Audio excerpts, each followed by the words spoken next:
It's Friday, April 8th here in Draft Shark Studios in Rochester, New York. Welcome to another episode of Best Ball Friday. I'm your host, Matt Schauf, and we spend a lot of time talking on these shows about Underdog, which has become the most prominent best ball spot at this point. But one place that I've actually enjoyed playing more over the past couple of years is Drafters. So we're going to be shifting the focus there today, and here to help me do that is Ben Hauver. You can find him on Twitter at Ben Hauver, Hauver.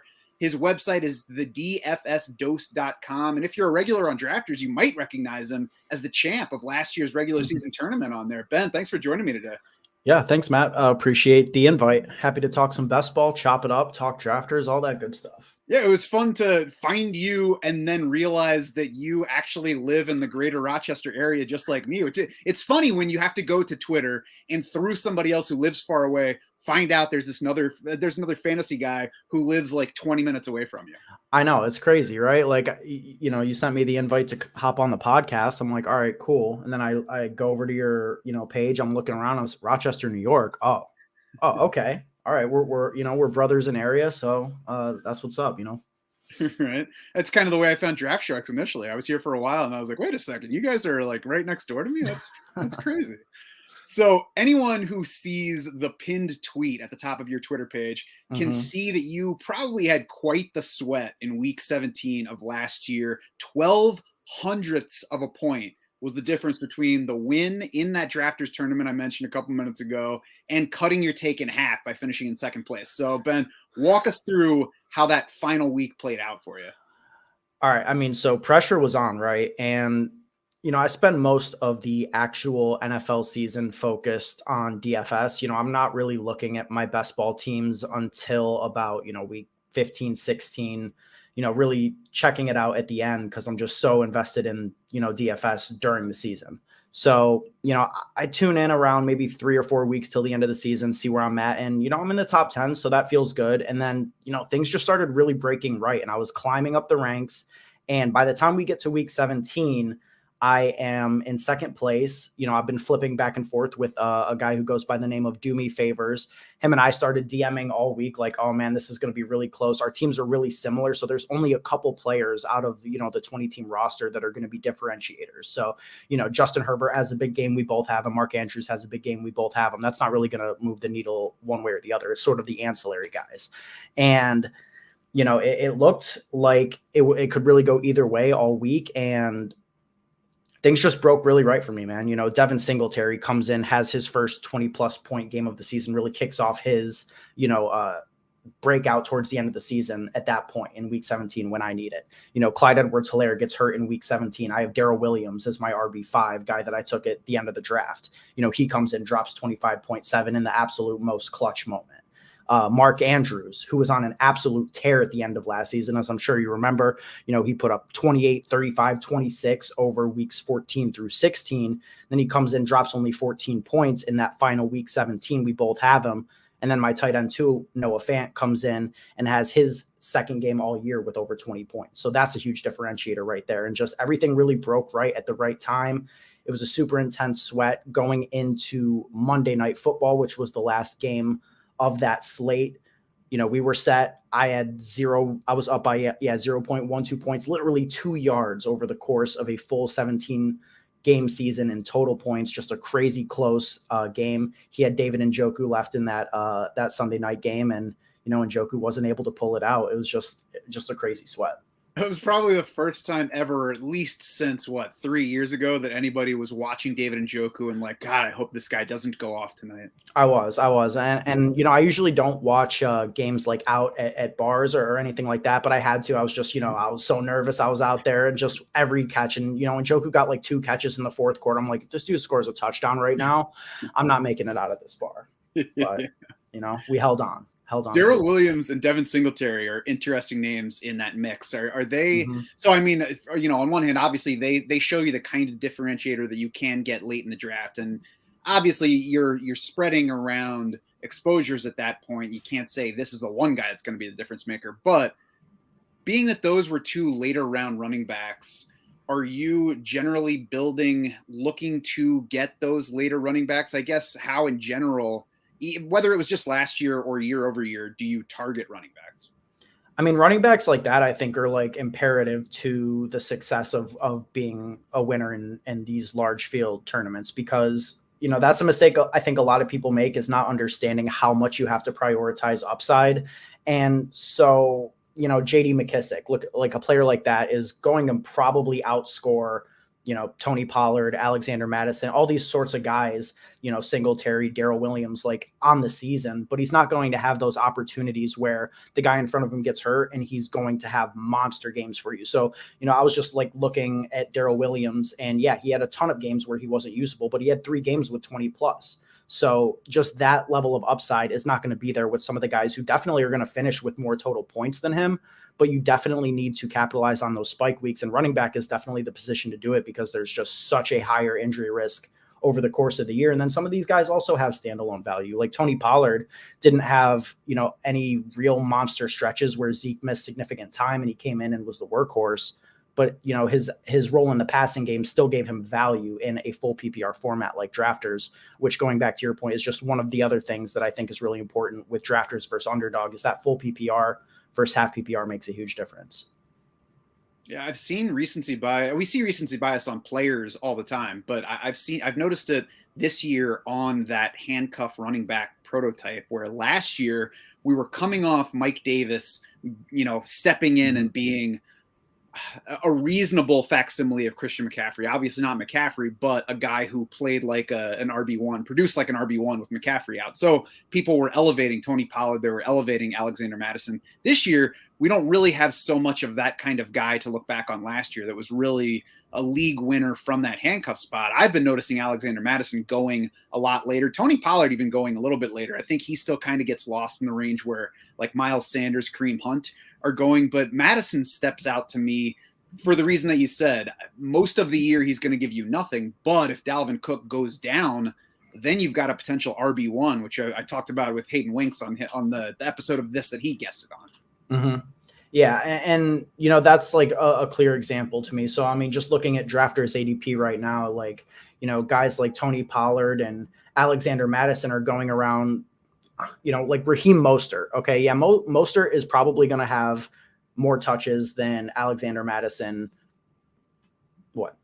75% of the weeks this season, 80% of the weeks this season. But if Chase Edmonds goes down, is his role changing? Probably not. It's probably shifting to like Myles Gaskin or something like that. But if Dalvin Cook goes down, Alexander Madison is an absolute smash. And those, 2 or 3 20+ point weeks are going to make a bigger impact than, a handful of 11 or 12 point weeks that Mostert is going to give you throughout the course of the year. Yeah, and to me, it's been even easier to target a player such as Madison when you can start the draft getting running backs at pretty good values, and you get 2 to 3 starters, and then later on it's like, well, do I want Raheem Mostert, who might have a couple of good weeks, or do I want Alexander Madison, who could smash if Dalvin Cook goes down, as you're saying?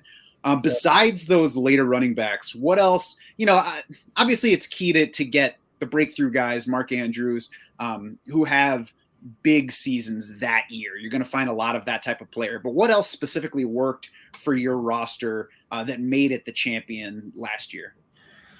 Yeah. I mean, you definitely hit that first point. Like you have to hit on the guys who have monster years. So Mark Andrews was on, almost all, if not all of the top 10 teams. Same thing with Justin Herbert. Like these were guys you needed to have. I mean, I think I was like the only person who didn't have Cooper Kupp, which is kind of astounding to win a total points format this year without Cooper Kupp. Especially in full PPR. Yeah, I know. It was, I couldn't even believe I was in the top 10 when I looked at this team. But, I had Jonathan Taylor. That was another one that everybody had, towards the top end of this tournament. So you definitely need those guys. But, looking through this roster, it was definitely a mix of sort of like we talked about with guys just coming on at the right times when other running backs were injured. So like DeAndre Swift was a guy who was on a lot of these teams despite being injured, because he had such a big first half of the year, but a lot of those teams fell off later because they didn't have the replacement value. So, the timing is a huge factor where, okay, so I lose Swift. A lot of these people lose Swift, but I've got Singletary and,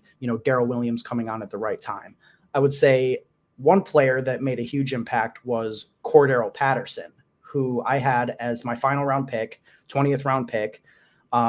And he was slated as a wide receiver despite being a running back. So you're getting a little bit of a positional advantage there where you're basically getting the starting running back of a team as your wide receiver 10. He was my wide receiver 10 on this. And, obviously he slowed down towards the end of the year, but he had monster weeks throughout the year, 23.9 week 2, 24.6 week 4, 27 in the middle of the season as well. And Cordero Patterson was a guy who was not 100% owned. He was not being drafted. A lot of people didn't really expect him to carry over and sort of have that role as a starting running back for the Falcons. So, you think about it like correlating to DFS, low ownership guy. I'm the only one, getting these points. And to not only have Cordero Patterson, I had one share of Cordero Patterson across hundreds of teams on drafters. And I just so happened to have that one share of CPAT on a Jonathan Taylor team, on a Herbert Andrews team. And, that was obviously beneficial, but, that's, you're not going to find that situation too often, I don't think, in best ball, because most players are going to be 100% owned. It's not like DFS where, okay, there's a 1% owned guy. Like everybody's drafting the same pool of players. So you're not going to find that often. And I did find that in this spot, and it paid off for sure. Yeah, Patterson, though, is a great example.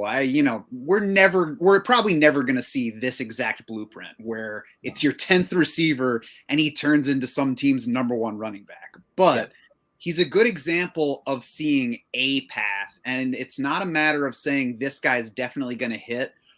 It's more looking at that Atlanta team last year. And for me, it was like Mike Davis is really not as good as where he's being drafted. It's not even close. I have no idea what the other answer is. Maybe Cordero Patterson could be part of that answer. So I'm going to go ahead and get him a few places late.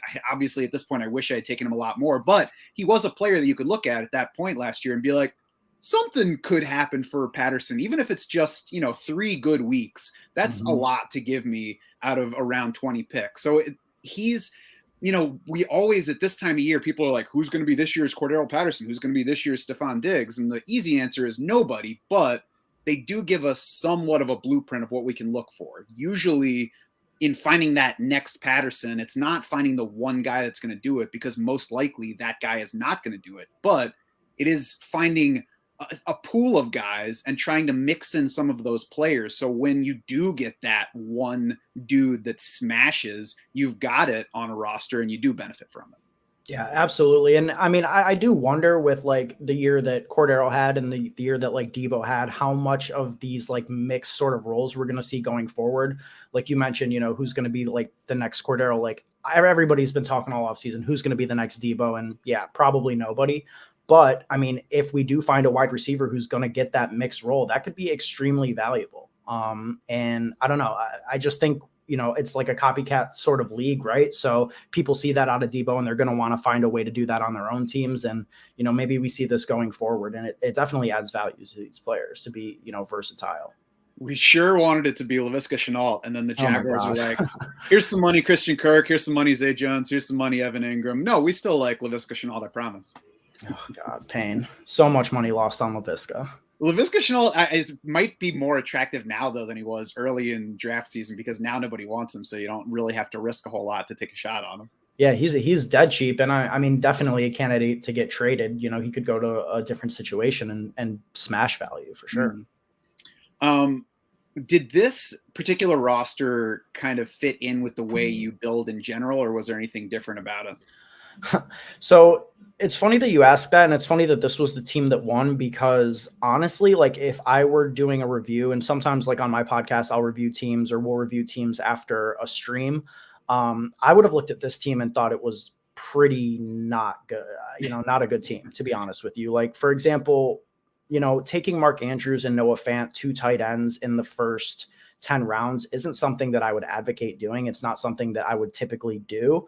It came in really clutch because Noah Fant, obviously produced in the most clutch part of the season when I needed him. But usually if I'm investing that heavily in a tight end, I'm not going to be taking another guy with a top 10 pick. I just think it weakens the overall upside of your team. It worked out really well, sort of as like a domino effect, because probably I'd be like taking an RB3 or 4 in that spot. And instead, I waited and ended up with like the Singletaries and Darrell Hendersons. But, that's just variance. Like that could have easily been, bust picks. So typically, like I wouldn't do that. That wouldn't be in my normal set strategy, I guess, in terms of roster construction. And same thing with quarterback, where, I ended up with Justin Herbert, who was, going as a top 8 quarterback. That's right on the fringe of whether or not I think it should be a 2 or 3 quarterback build. I think because I had the security with Mark Andrews at the other onesie position, I felt comfortable taking a third quarterback, which I had on this team.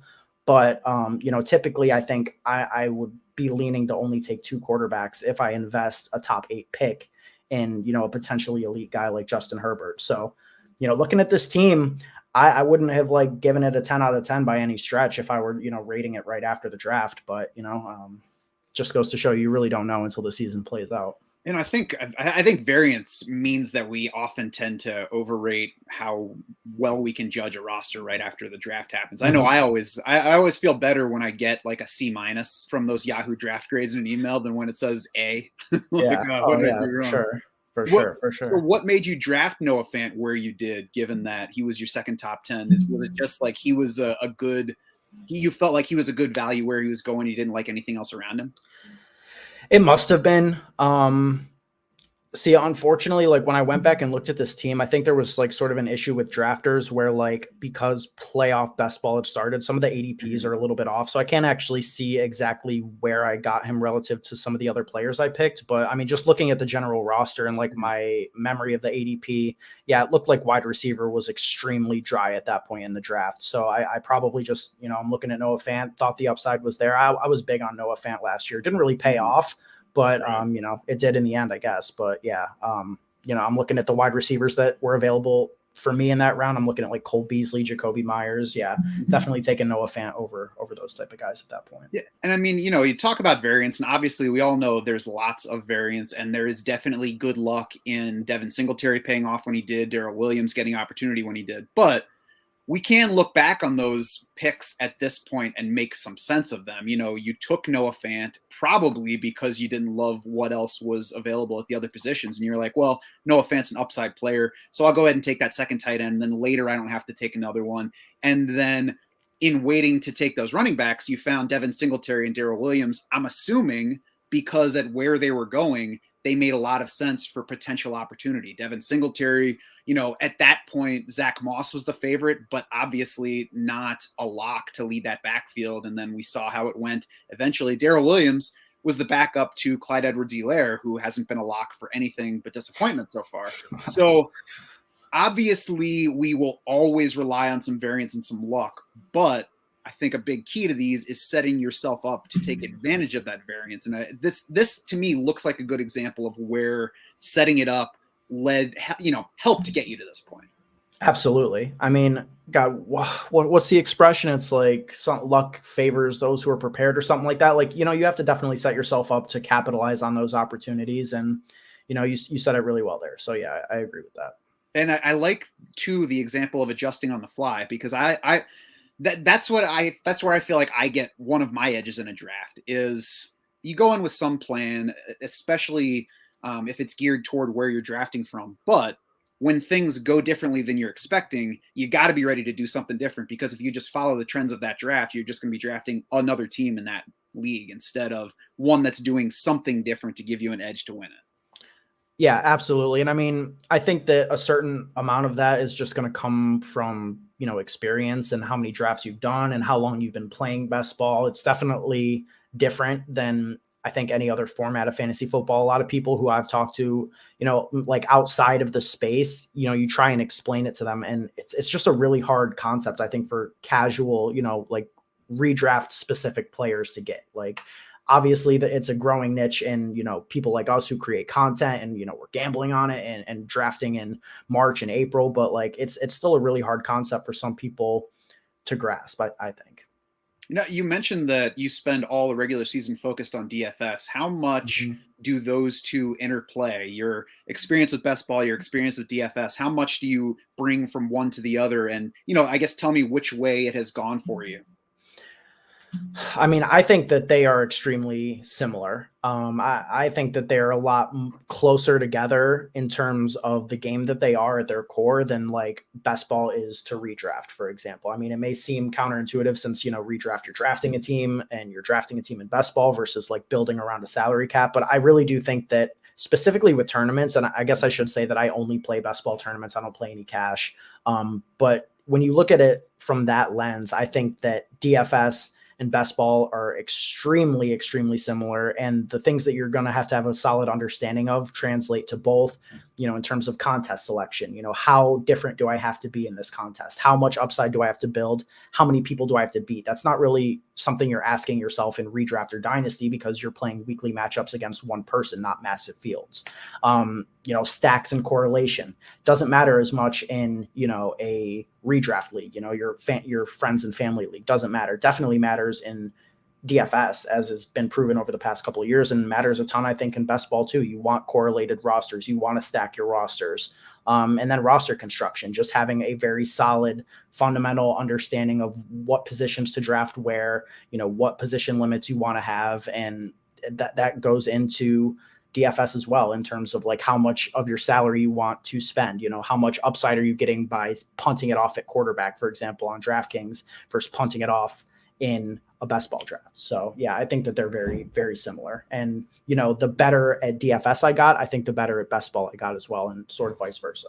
I feel like playing more best ball tournaments has made me understand the difference between DFS and, full season fantasy football more, because I've played DFS, not especially good at it, if I'm being honest, but I think it's because I've spent so long playing full season fantasy football, and it's really a different game. And I can see a bit more of that, especially as I do more of the tournament. I'm glad that you made that differentiation too, because certainly if you're drafting in just a 12-team best ball league, it's a lot more similar to full season. There's still some stuff that carries over in between, especially player stacking. But it emulates more the fantasy product that most of us started out with than the full season tournament.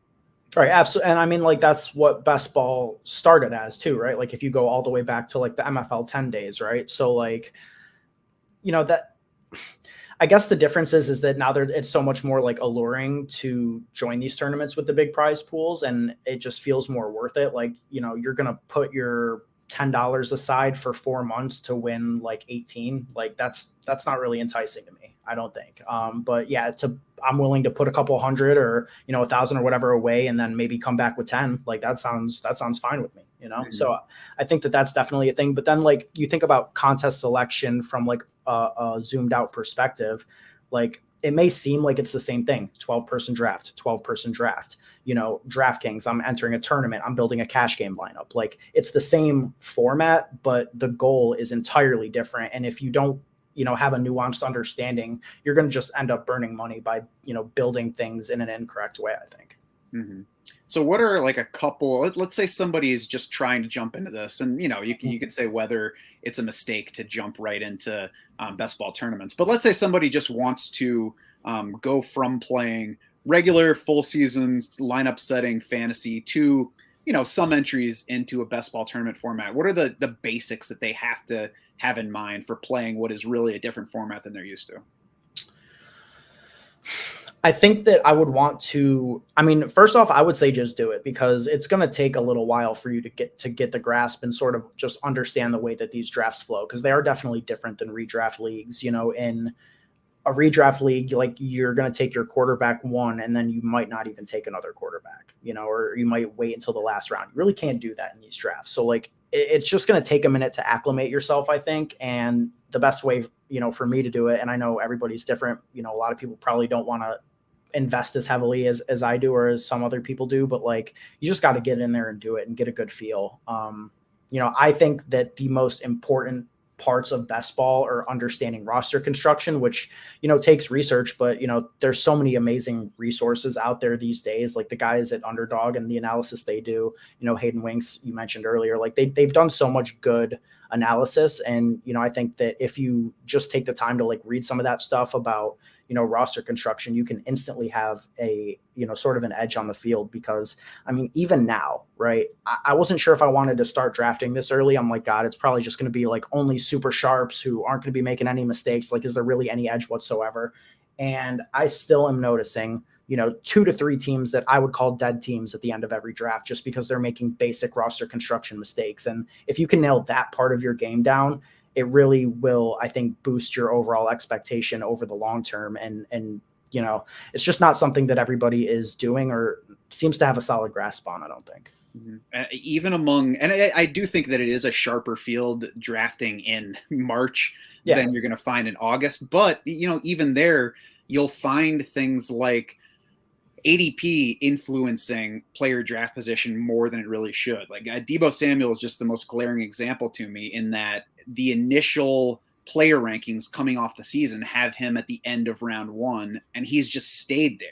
As opposed to people being like, that's not really as high as his projections would land him. He just stays there because in every draft, even if he slips a little bit, somebody's going to be like, okay, I'm going to go ahead and get my Deebo here and not let him fall that difference. So, I wouldn't be too scared off. And especially because we're in the time of year where we're all just making some level of educated guesses on, what will or won't change with free agency, the NFL draft. So, it's not a great time to jump in if you're just going to draft 5 teams all year. But if you're looking to, make some decent entries, that there are definitely advantages to going ahead and jumping in now. Yeah, I agree. And I mean, I think the earlier you get started, like the better of a feel you'll have for value over the course of the entire offseason. And, so if I'm not in right now and I just jump in June, like I won't have understood the, the fluctuation of player values. And, best ball calendar is like pretty much down to a science at this point. There's like 3 major ADP shifts. The first, like right when these tournaments open, it's so heavily based on what happened last year, just basically plug and, here's how everybody finished. That's how they're going to be drafted with a few exceptions. And then it shifts at free agency, shifts post draft, and then shifts like majorly, around like June, July, when all the news starts coming out and, we're in training camp, et cetera. But, the more of those phases that you are actively drafting in, I just think the better of a feel you'll have overall. And that'll translate to the way that, people are being valued in DFS at the beginning of the year too, which I think is also important. It can also help you diversify your player exposures. Absolutely. Because, I mean, some of it can, I don't know. Okay, I guess, so what I'm trying to say is rather than consciously trying to take different players every draft, if you're drafting in different phases of the year, DK Metcalf was a 2nd-round pick every single draft early in draft season. And it's funny that we've reached the point where April 8th is not early in draft season anymore, but DK Metcalf's already at like the 3-4 turn now. So I wasn't interested at that point. I think he's more attractive right now than he was then without Russell Wilson as his quarterback, just because, he's a round and a half, 2 rounds later in these drafts. And there, you can find other examples. He's one that sticks out to me, but there are guys that if you're drafting across this whole span, you can not like a guy at one price, like him at another, or take him early and then be out when he gets out of range. I can, in the earliest days of drafting, you would start liking a player and then he would get pushed up ADP because everybody would like him. And I'm like, I don't want to be out on him, so I got to take him now that we're in real drafts and not just doing mock drafts. Now you can take that guy early and smile later when people are taking him 4 rounds earlier than you did.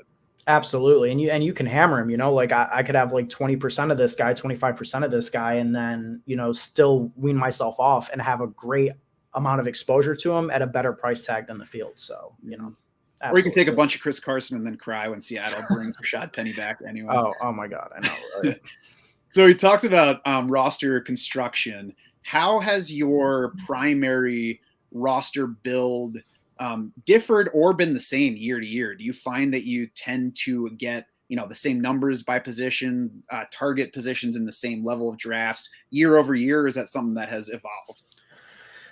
It's definitely evolved. And I think that just comes with the expansion of the format. Like, a couple of years ago, we weren't playing in these massive tournaments, and especially we weren't playing in them in April. Like, so I think that it has become a little bit more formulaic now because there have been a couple of years of data to show you like where the optimal picks are, what is the best position to take in this round. But of course, those things can change. So it's not like a hard and fast rule necessarily, but I do think it's a good, fundamental thing to have a good understanding of, to go back to, like one thing that I always say is like, when in doubt, just take a wide receiver, because the data will show you that it's the best pick of pretty much every round in the draft.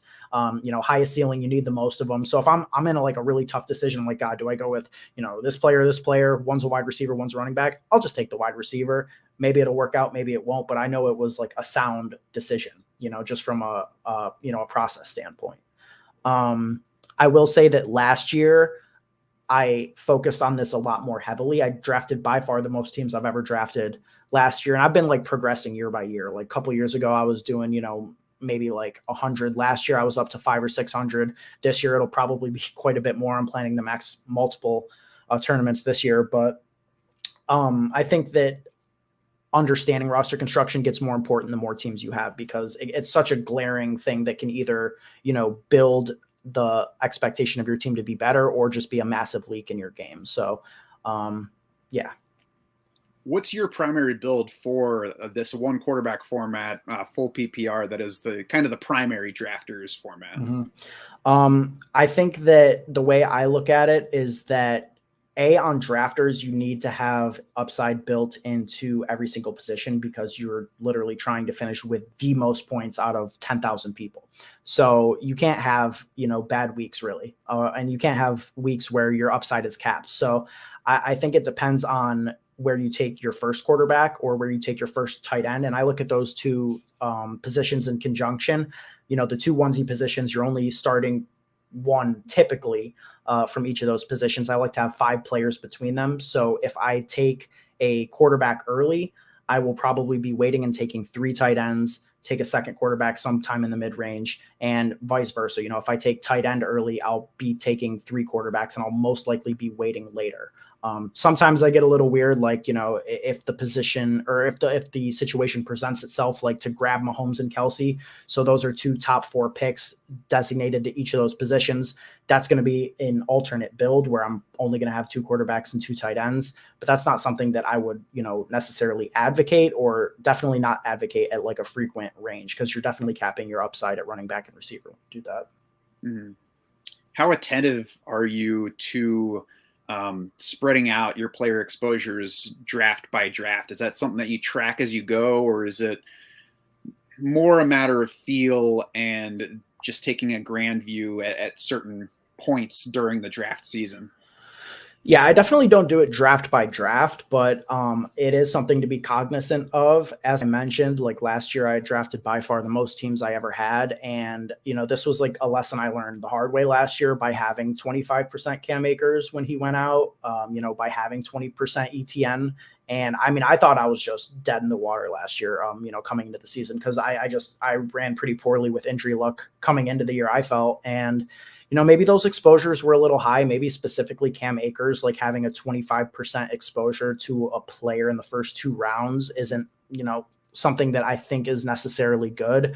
I think that it's a sliding scale. You want to have balanced exposure with the early round picks, because most of the time your first, your first round picks, your second round picks, they're not going to be what wins you the league. It's going to be your later round picks. It's going to be the mid rounds where you find that breakout player. And I feel more comfortable being heavy on those guys, because the risk reward proposition is significantly different. There's a much higher ceiling on hitting on those picks, I think. So I'm willing to be heavy on certain players, relative to like what the traditional rules are of like player exposure. But I think it's definitely important to be cognizant if you're mass drafting teams. If you're only going to throw like 10 entries in, then who cares? Go after your guys, have fun. But like, if you are looking at this as like not, here's my teams, I'm looking at this as here's my portfolio of player exposures, I don't see how you couldn't be cognizant of it.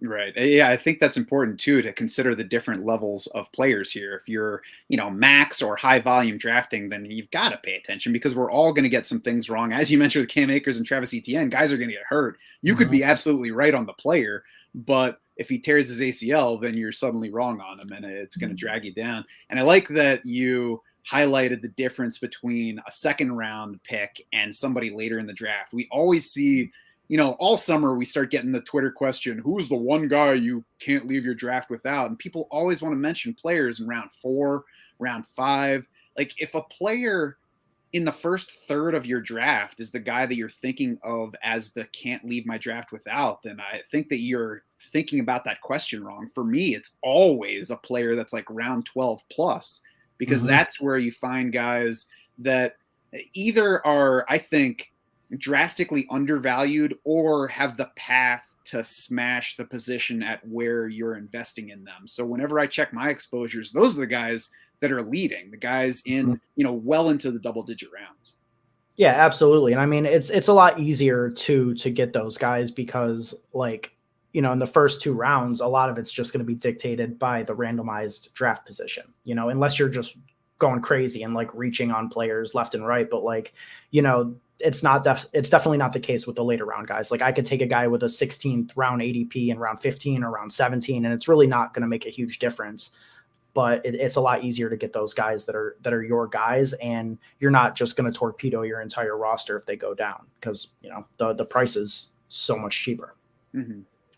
How much of a plan do you take into a given draft? A single draft among the 500 or 600 or more that you're going to do this year, and is it like, okay, I'm picking 10th in this one, here is most likely how I'm going to start?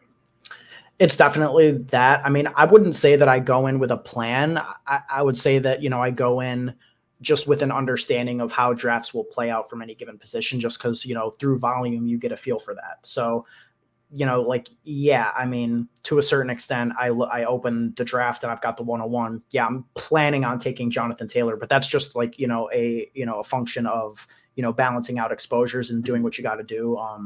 To get those guys. So yeah, I really don't. The only plan I have is to build sound rosters through roster construction. And yeah, I definitely don't want to go into things with a plan. I think, fluidity is extremely important. And, sometimes you'll, all right, so like I want to take a wide receiver in round 4 or 5, but this player fell. And okay, maybe it's going to be my RB3, which I would never usually take, but I can't pass the value up. I was in a draft last night where, I mean, it wasn't me, but somebody got Alvin Kamara like in the mid-third round, which is absolutely insane. I haven't seen that through any of these drafts yet. I mean, I would have taken him there even if it was my third running back, despite that being something I would tend to never do. But you have to be fluid and make adjustments on the fly based on the way the board falls, I guess. Yeah, and Alvin Kamara has specifically been a guy that will fall. I mean, his ADP is in round 3, I believe, of FFPC drafts. I think it's right at the 2-3 turn on underdog. So he's certainly a guy that's been scoopable so far. I like that because I don't like to go into a draft with a specific plan either, and make sure that I'm fluid throughout the draft. How much do you look at the other drafters' rosters around you in a tournament draft? Well, I would say probably not that much. In slow drafts, I think that you can a little bit more because, I mean, you only have like 30 seconds in these fast drafts, right? So it's like I'm more focused on myself at that point and making the right decisions and the right correlations. I'm not really focused on what anybody else is doing. But like if I'm in a slow draft, right, and I'm at the turn or I'm close to one of the turns, and I'm deciding between like a wide receiver and a quarterback, I'll definitely look and be like, oh, this guy doesn't have, neither of these guys have a quarterback. All right, I'm going to take my quarterback, and, vice versa. Like, all right, maybe I'm like deciding between Jalen Hurts and a wide receiver. These guys both took quarterback early. I feel comfortable in waiting, taking my receiver, and then, hoping that they don't double down on quarterback early. So definitely something I do more in slow drafts just because it's easier. Right. Yeah, I like hearing that because that's the way that I do it. And it's not really a question that I thought of with other guests on here, but, I was kind of curious if other people are watching the other teams throughout their draft, in slow drafts, of course. I mean, if you have 30-second clocks and you're watching all of the boards, then I guess that you're the kind of person who does a Rubik's Cube in a minute. But yeah, I mean, to me, especially when we're talking about tournaments where you're not really drafting against this group of 12, but against the entire field, I think it's one of those things that you can shift your focus away from, except for when it can affect your specific pick. Like you said, when you get close to a turn, taking a look at the teams between you and your next pick and seeing what the likelihood is that, this tight end or this quarterback will get through that turn and back to you, stuff like that. So yeah, that's about the way that I'm paying attention to it too. I wanted to bring you on to talk about drafters because I like the format there primarily. I mean, first of all, it's full PPR as opposed to half PPR on underdog. So I think it's what is predominantly being played as the main format at this point. So it's easier to translate kind of all the things I'm doing into the drafters format. But I also like that it's full season points. It doesn't have the one and done weeks at the end of the year, like underdog, like FFPC, like some others. That turn it into a tournament at that point, from like NCAA tournament format. I like rewarding the team that has been the best team for the season rather than a really good team that had Joe Burrow and Jamar Chase in week 16. Does that steer your decision on tournaments to load up on at all, or are you just kind of adjusting to the format at this point? Yeah, I mean, I definitely think they're important. Like, so for example, one thing that I did last year in Underdog that doesn't apply at all to drafters was look at the playoff week schedules. And obviously, pre the NFL season, it's really hard to make, solid judgments on that. But like one thing that comes to mind is I remember like the Bengals they play like the Chargers and the Chiefs or something. Like, yeah, they played the Chiefs in week 17, right? So that's the kind of thing I was looking at with Underdog specifically that doesn't really matter on drafters, because that week 17 isn't actually weighted any more than any other week. Like, yeah, it probably like seems like it if you're like me and you're sweating it, but literally it does have the same impact on your final score as, week 12 or week 5. Like, it's all the same. So that is definitely not the case on Underdog, where all the money is won in those. So you definitely do have to do a deeper level of digging on like the schedule. And, even like going back to what we were talking about earlier with like the correlation between DFS, that's another level of correlation that is Underdog specific, where, okay, so I've got my Chief stack and maybe I'm deciding between a Bengals player and a player from team X. Well, I know that the Chiefs play the Bengals in that week. So like, I'm going to be more likely to select that Bengals player, because, if Mahomes is going off and he's having that winning week in week 17, there's a good chance that the, player X on the team coming back is also having a big week. And, that's sort of the thing that you learn in DFS, and I think is definitely applicable to that specific format. Drafters, though, I mean, you just got to target upside. I do think stacking is very important on drafters, but it's definitely less important. Like, I will take a high-end quarterback. Like, I'll take Josh Allen without Steph Diggs. I probably wouldn't do that on Underdog, but Josh Allen clearly has QB1 overall ceiling, and you might need that. You really might. So, yeah, I don't know. I think I got off track a little bit there. No, we're all about getting off track, going on to another track. We're all heading toward the same place. Ultimately, we're trying to win some fantasy football leagues here. Yeah. But yeah, I agree. Stacking still matters. You still want to stack, but it's less like I need to stack. Right. When you're talking about a full season format versus those individual weeks at the end. Yeah, it's reducing the amount of things you have to get right, or at least things that make sense to happen in conjunction. Like, yes, if Justin Herbert has a monster year this year, it makes sense that, probably Keenan or Mike Williams or both are going to have a big year too. So yeah, like, why not, put them both on the same roster? You get one thing right, you're probably getting both things right. So. Do you have any kind of limits on stacking? You're like, oh, I have Justin Herbert and Keenan Allen and Mike Williams. I don't need Gerald Everett. Or is it like, hey, if you get to a point where you're a value, then I'm going to take all the guys from this team and then I'll get all the big weeks? I mean, if it comes to like an extreme point of value, then definitely. I also think that you have to like consider team specific situations. Like, so for example, like a player like Jalen Hurts or Trey Lance, I would have limits on the amount of stacking that I'm going to do, because so much of their upside, I think, comes from rushing. So I don't think that they're going to be putting up a ton of weeks where multiple pass catchers are going off. Josh Allen, I'll draft 7 Bills because they will throw the ball 45 times in a given week. They can do that week in and week out, elevate multiple pass catchers. Same thing with like Joe Burrow or just any of these pass happy teams. Definitely, yeah. I mean, if I'm taking Jalen Hurts, it's probably a single stack, maybe a double stack if the value is there. But it definitely depends on how pass happy the team is expected to be and that sort of thing. Yeah, at this point, I'm not taking Joe Burrow anywhere unless I already have Jamar Chase on that team. Just kind of round out the stacking point. I know he's so expensive right now. It's crazy. It really is. That's really going ahead of like Lamar Jackson and Kyler Murray in some drafts. I can't believe it. He began draft season as QB3. He has at least come down from there. Even this price seems expensive, but people have at least gotten a little bit more realistic. It's still like I'm literally, if I don't have Jamar Chase on my team already, I'm not taking Joe Burrow, and probably not even taking Joe Burrow at all outside of Underdog, where I think that's really the only advantage, is having him and one of those top 2 receivers in a format where you need those huge weeks at the end of the year. Yep. Couldn't agree more. So let's use that to transition into some specific players, because obviously no matter what you do, you still need your players to go off. So we want to target some guys or avoid some guys that will help us win here.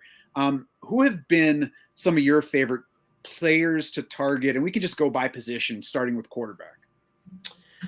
All right, let's see here. All right, so quarterback, you know, I have been prioritizing the upside of the top guys because I think that the quarterback pool dies off extremely quickly this year. And also, unlike in some years past, I pretty much am tending to agree right now with the way that ADP and like my personal rankings are like aligned. So, I'm not seeing like great values at the end of the draft at quarterback. I think that, the ceilings on those guys are extremely limited. So I do want to be targeting the early quarterbacks. I have a lot of Lamar Jackson right now. Like we kind of mentioned, Joe Burrow's going ahead of him, or at least they're going like right next to each other. So I like the value of Lamar Jackson in the 5th round. I've been taking a ton of him. I think he still has QB1 overall upside for sure with what he does as a rusher. And, just that rushing upside is the kind of thing I target. So like, with guys like, Aaron Rodgers, Matt Stafford, et cetera, going ahead of like Jalen Hurts, it doesn't make too much sense to me. I'm going to be taking Jalen Hurts. So I'm always going to be overweight on those types of players. Lamar, Jalen Hurts. I have a decent amount of Justin Herbert right now as well. But yeah, Trey Lance is a guy I'm kind of bullish on. Justin Fields, like guys with rushing upside. That's my primary target. Yeah, we talk about how you can't get rushing quarterbacks at a bargain anymore because people are onto it, but it turns out you can. And Trey Lance has fallen since the beginning of draft season for whatever reason, and he's lower on drafters. That's something I highlighted a little while back on Twitter. Derek Carr, Kirk Cousins are ahead of Trey Lance and Justin Fields in ADP on drafters. To me, that's probably an over-reliance on stacking Derek Carr with Devontae Adams and Kirk Cousins with Justin Jefferson, because if you're weighing upside between those guys, either on a week-to-week or a full-season basis, I don't think it's anywhere close. Yeah, I'm just looking right now, like Derek Carr, Kirk Cousins going ahead of Trey Lance and Justin Fields. Like that, I don't know. That couldn't be me. I'm sorry. Yeah.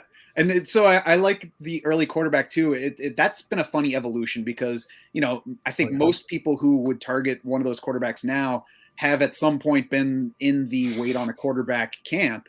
And, some of it's evolution of the kind of quarterback that's creating fantasy points in the NFL right now. But the part of it that relates to building that best ball roster is if you get one of those early quarterbacks, and in addition to having that high ceiling, it really opens up what you can do from that point on. At quarterback, you don't have to get a second quarterback at any specific range. You can even wait and take 2 very late ones to try to fill that in. Whereas if you're waiting until round 10 to take your first, you really have to get that next one within that next couple rounds.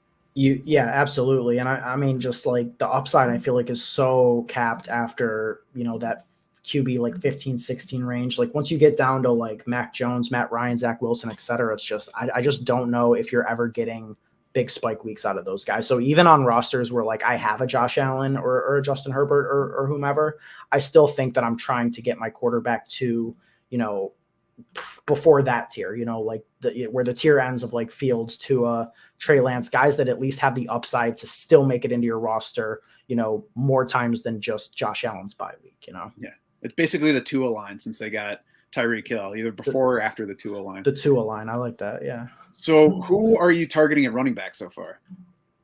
All right. I'll give you a deep sleeper at running back.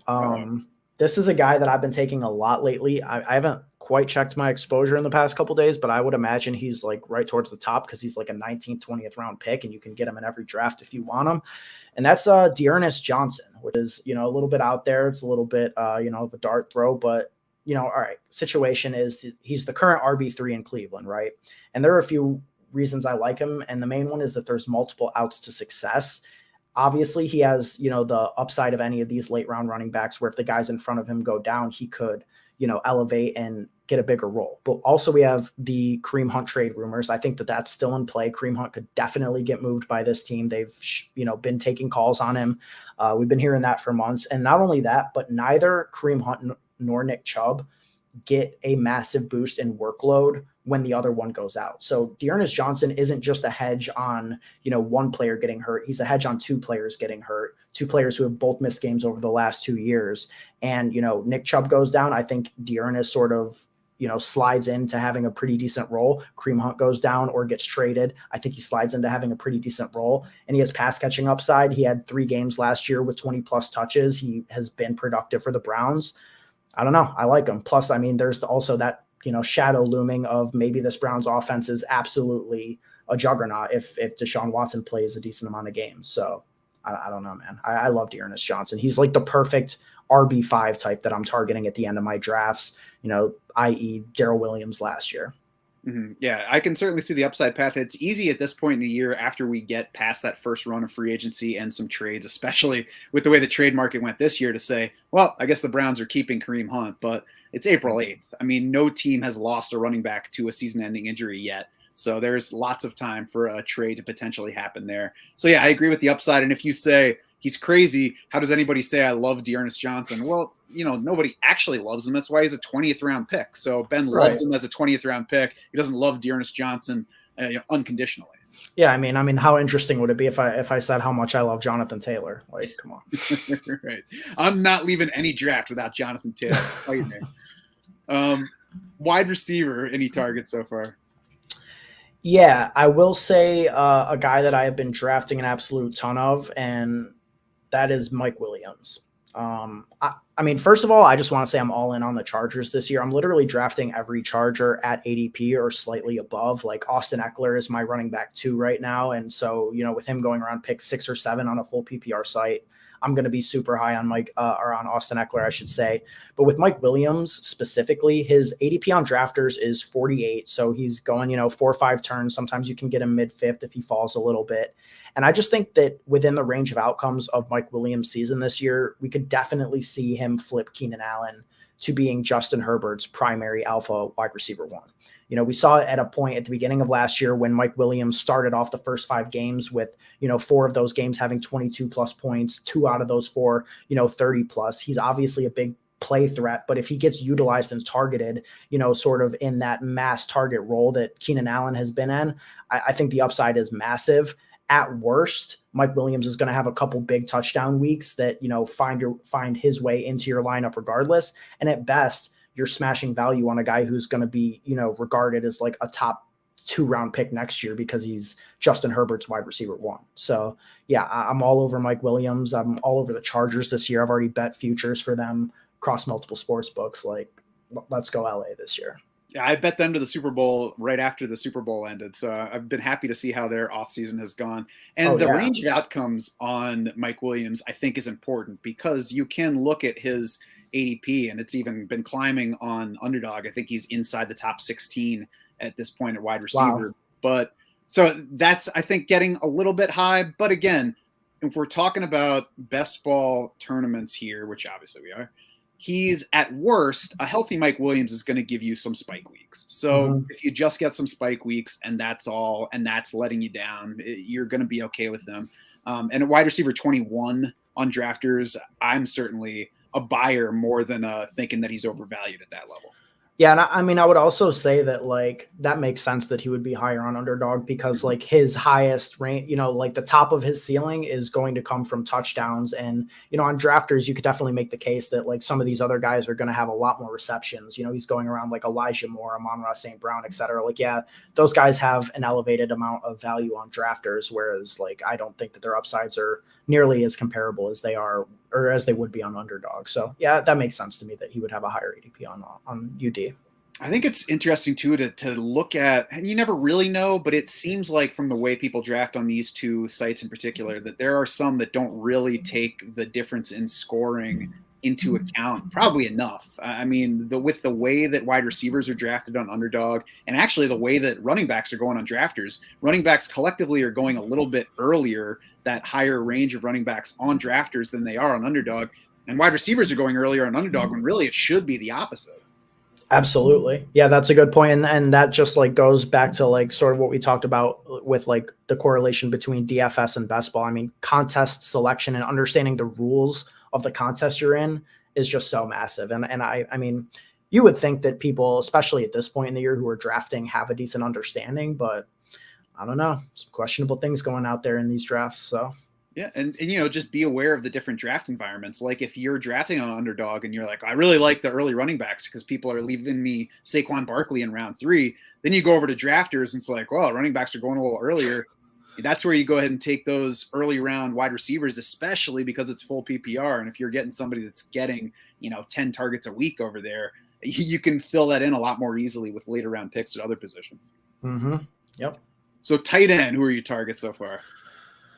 Tight end is such a crapshoot year in and year out that, I mean, a lot of it is going to come down to other parts of my roster. So I'm going to like, all right, let me rephrase that. So much of tight end production comes from touchdowns, right? And not many of these guys are going to be racking up a lot of points via, high target totals and receptions, etc.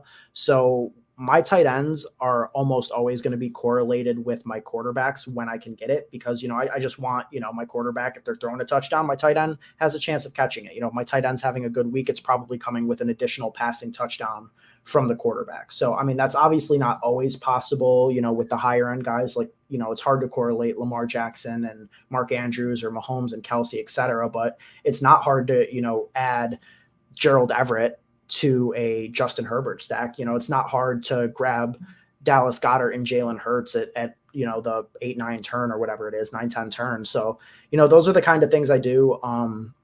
Still pretty early for me to know exactly who I'm going to be the highest on. I guess I've been targeting Goddard a lot because I'm so high on Jalen Hurts. So that's one guy that I think has, the upside just from like an athletic profile and target opportunity standpoint to finish higher than where he's going. I mean, he's still being drafted as like the tight end 7 or 8. So maybe not a ton of upside, but would I be shocked if he had a better season than like TJ Hawkinson or Dalton Schultz? Definitely not.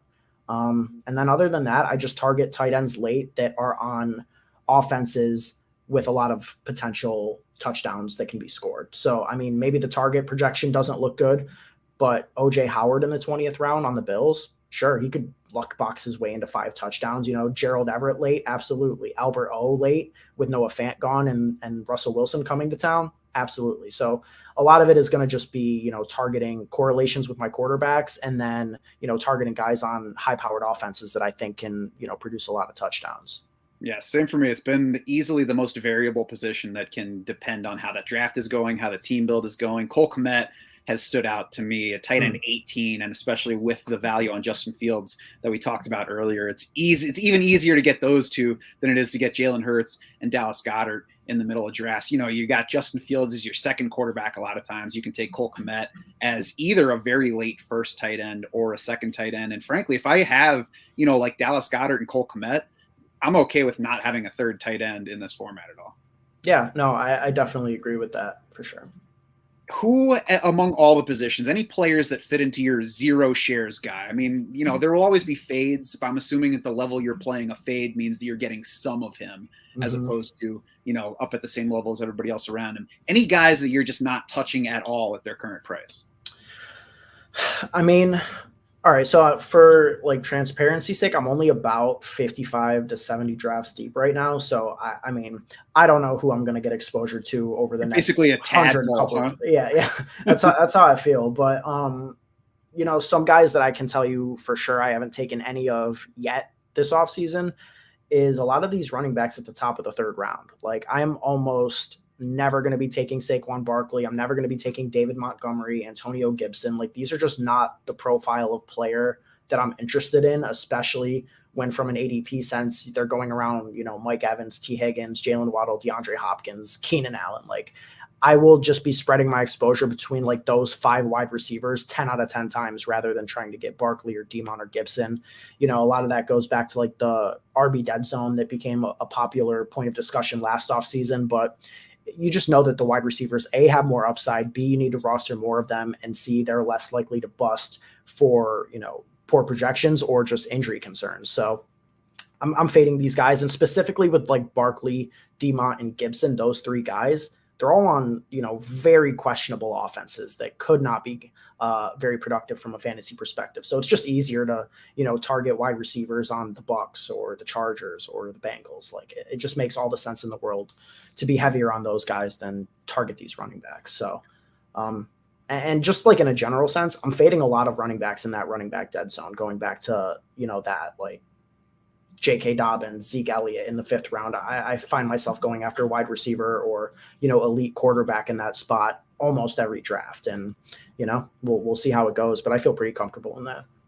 I'm definitely with you on Dobbins. I'm with you on Montgomery. I can see Gibson, especially after they re-signed J.D. McKissick. I'm a little surprised to hear Barkley being in the same bin as those guys. I agree. It's been a crappy offense at this point. I think there's enough hope for upside in a new coaching staff coming there. But really, for me, it's about betting on Barkley at the same level where you're betting on guys like Antonio Gibson, David Montgomery, where if he is all the way back to being Saquon Barkley or even close to what he was at the beginning of his career, I mean, he's the kind of guy who could catch 70 passes and get 250 plus carries and produce even in a bad offense. So he's been a target player for me in that range. Really? Yeah. And I mean, I could definitely see that on drafters as well, where that catch upside could come in super clutch. If he does hit that top range of his outcome, he would definitely be the one of these guys that I'd be like the most lenient to change my stance on just because of that. Like, I don't think that Antonio Gibson has that pass catching upside with McKissick there. I mean, they've clearly shown that they want to use McKissick in that way. Montgomery, I mean, he could. I'm just not bullish on the Bears this year. We'll see. Yeah, I don't know. I'm pretty low on the Giants, I think, as a whole, but I mean, maybe the Dable addition could really shift things. So we'll see. Yeah, I mean, I'm not ready to bet on the Giants, but what I like about Barkley is that you don't really have to bet on the Giants. So, again, if he's close to what he was at the beginning of his career, then his upside is into the top 5 at the position. And now you're taking that in round 3. So it's like, I'm taking a modest bet on Barkley in this range, where I also feel like there are similar wide receivers going, probably by my next turn, where after I take Barkley. Yeah, no, that's fair. That's fair. All right. So Ben, I appreciate you talking through all this stuff on drafters with me. What can people look for from you in the coming weeks and months? Coming weeks and months, we're going to be doing a ton of streams over on our Twitter and YouTube channel for the podcast. You can find that at the DFS Dose on Twitter, the DFS Dose on YouTube as well. We do draft streams, several times a week. We're really getting into the flow of doing that now. Multiple podcasts per week. So, I mean, if you want our thoughts, we pretty much grind best ball all off season and then transition directly into DFS at, the end of August, beginning of September. So, I think that we've got a pretty sharp group over there, and I would definitely encourage you guys to check it out. And yeah, I mean, that's about it, man. We're just grinding, trying to provide good information and, be very open about our process. I mean, I think it's a good one, and, we encourage people to join the conversation, Obviously, this game is still relatively young. It's not solved. I don't know how long it's going to be like a massive edge. Like we've seen, I don't know how much you've noticed, but like DFS has gotten so much harder, right? I don't know how long we are until best ball gets to that point, but I don't think we're there yet. And I just want to capitalize while we still can. And, even if it's already the kind of place where you don't want to dive into making 100 tournament entries, there are formats for everybody. So even if you're a casual player, even if you're just doing single leagues, there's some out there for everybody. Even though we're talking tournaments here, there is absolutely nothing wrong with playing, the cash type games in these best ball leagues and trying to make some money in those kinds of entries. For sure. I mean, I used to love doing that, and there's nothing wrong with it at all. It's fun. I mean, why mock draft when you can put a couple bucks on it, right? I mean, I still, every time I think about it, I can't believe that it took us so long to figure out that all we had to do was have everybody throw in $5 in these mock drafts, and all of a sudden they mattered a whole lot more. And they were much more interesting. And by the end of the season, you would get money that you didn't remember putting in the first place. It's like when you find a $20 bill in the pocket of your coat. You're like, oh yeah, I forgot I did that draft in June. Now I get 100. So sweet. Why did it take us so long to do this, Ben? Right. Perfect. We got the 100. Let's throw it into some more drafts immediately. Exactly. We'll keep that pyramid building. You can follow him on Twitter. He is at Ben Hauver. You can find his stuff at thedfsdose.com or on their YouTube channel. Ben, thanks very much for joining me on here today. Thanks, Matt. I appreciate it. Whether you are grinding best ball drafts right now or focusing on your dynasty rookie draft or whatever else, head to draftsharks.com, become a DS Insider. Our 2022 rankings are live. Jared and I just talked about them on the pod the other day. Our constantly improving draft war room is also live, ready to sync for your drafts. Our entire dynasty prospect scouting report series is totally free. So even if you're not ready to be a DS Insider just yet, you can come on over and check all those out. We've got more prospect profiles coming out pretty much every day up until the NFL draft. So check it out. For my guest, Ben Hauver, and the entire Draft Sharks crew, I'm Matt Schaus saying thanks so much for swimming with us.